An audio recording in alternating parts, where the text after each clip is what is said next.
Hey, how's it going everybody? It's your boy. I'm going to try and do a very quick video. It's going to be about memes. It's not a meme review, but it will be about memes. I did have another one planned, which was longer, but things went wrong in that technically, so here we are. Now, I've seen since 2016, people wonder, can memes affect a general election? Can memes actually get somebody elected? Can the side with the best memes win over the population and basically change an entire country overnight, or rather over a couple of months? Because as we know, election cycles, they're not just that one night where everybody votes. No, you actually have to campaign and do the things you need to do in order to get elected, to convince people. And well, I'm going to say not quite, and here's why. Because you see, meme culture is a vast thing. There is the normie side of it, which is the cat gifs and the shit on Twitter that you'll see that you can use as an emoji essentially to show how you feel or to make a joke or things like that. And then you've progressively get more and more artistic to the point it becomes what we know as meme culture in our sphere of YouTube and the internet. So Pepe, Groiper, gondolas, anime type stuff, you know, all the memes you can possibly think of before they get normified or vilified in the press. There's more normies than there are people who are part of the actual meme culture, and I think ultimately those people aren't going to be as convinced or even like the type of political memes that we saw in 2016.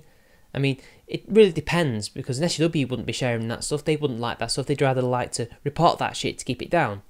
A normie would just find it gross or offensive or not something in their taste, I guess, or they're unlikely to share it unless they're particularly edgy, which is highly unlikely. Also, let's not forget the type of people in the general election in America who were up for election. Boomers.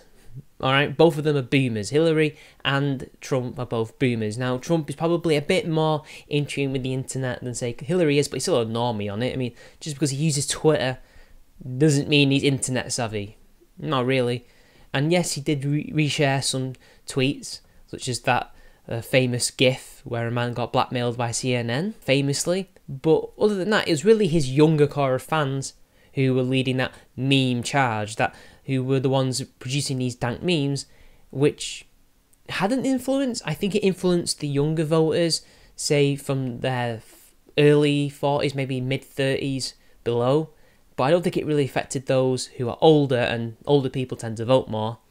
And I also don't think that it affected the normies who were in the Rust Belt and other sectors of America where he won pretty hands down. I think that was more to do with their general situation and the fact that they felt abandoned by the Democratic Party. And I don't think they really needed memes to come to that conclusion. I think it's pretty clear that they were already dead set on not voting for her as soon as he came around, Trump, and said, yeah, I'll give you jobs. I will be the one who will pull you out of this slump. Now, as far as I'm aware, he's made a lot of jobs, so maybe it was the right decision for them. But I don't see those people, unless they're like really young, sharing memes, because most of these people are working men. And if they're working in these particular industries, and the wages are a little bit older than me, possibly even some of the more older YouTubers who are in their 30s, so again, they're on the cusp of that age bracket, but again, not so much. And also, a meme is a very niche thing, as I've alluded to. So only that niche will get it, but even in the larger part of the Republican Party and even Trump's own supporters who are older, I can't see them really engaging in that. But the one thing that a meme does have is that it can be a very effective tool to package an idea in, because you can say a lot in very little. Kind of like poetry almost. It's almost like protest poetry for our modern day. It's basically replaced stand-up comedy in many ways, and it's replaced people who would go up to these presidential elections or talk about these presidential elections on TV or live and discuss who they want in. Now, instead, you've got a nice, short, packaged thing which says exactly what you need it to say. And that's what's unique about it. That's probably one of the best ways to get a message out there. And let's not forget, it's not just Trump's campaign. There's also used memes. The SJWs and the Democratic Party have their own memes. But this is where the quality comes in. Everybody knows that they can't meme because they're the ones who are in power, they're the ones who the system benefits the most. And unless they are very good at making memes, which, to be honest, they're not, they're going to be facing an uphill battle. Because it's usually those who are, well, I'm going to be exaggerating a bit, but the downtrodden, who tend to come up with the better memes, the better jokes, to deal with those who they feel are oppressing them. I know that sounded a bit SJW, but I couldn't think of any other words to use, alright? I feel the underdogs are the ones who come up with the best memes, because they're in a position to actually rip on the ones who are in power, and are the ones probably more likely to be listened to by an average Joe. Because the difference between an average Trump voter and an average Democrat voter, or at least a Hillary voter, is that the Hillary voter was more likely to be middle class and bourgeoisie, whereas the MAGA lot aren't. I mean, there's probably quite a few of them, but I think most of them are actually working class from what I can gather. They seem to be regular Joes. And I think a normie regular Joe is more likely to be understanding of a MAGA guy who's just like him than, say, a SJW gender studies graduate Hillary supporter. I really think there's much more of a similarity between the average Trump supporter and a normie who doesn't know who to vote for yet. But ultimately, they're just memes. And they have a very short lifespan as well. Memes, like the internet, they're old within a day or even a week, and then you have to move on to something else. So they're not actually very good at long-term campaigning strategies, because you can't just rely on one meme.